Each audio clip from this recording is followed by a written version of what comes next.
കേരള കോൺഗ്രസിന്റെ അമരക്കാരനും കേരള രാഷ്ട്രീയത്തിന്റെ മൺമറഞ്ഞ നേതാവും മുൻ മന്ത്രിയുമായ KM മാണി വിടവാങ്ങിയിട്ട് 5 വർഷം പിന്നിടുന്നു. പ്രായോഗിക രാഷ്ട്രീയത്തിന്റെ വക്താവും മുന്നണി രാഷ്ട്രീയത്തിലെ അവസാന വാക്കുമായിരുന്ന KM മാണി കഴിഞ്ഞ ലോക്സഭാ തെരഞ്ഞെടുപ്പിന് തൊട്ടുമുൻപാണ് വിടവാങ്ങിയത്.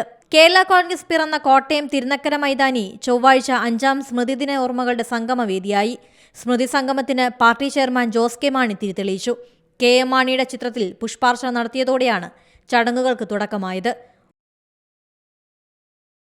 മന്ത്രി റോഷി അഗസ്റ്റിൻ, LDF സ്ഥാനാർത്ഥി Thomas Chazhikadan, Sebastian Kulathunkal MLA, chief whip N Jayaraj തുടങ്ങിയവർ പരിപാടികൾക്ക് നേതൃത്വം നൽകി. ആയിരക്കണക്കിന് പ്രവർത്തകരും പന്തലിൽ തടിച്ചുകൂടിയവരും KM മാണിയുടെ ചിത്രത്തിൽ പുഷ്പാർച്ചന നടത്തി.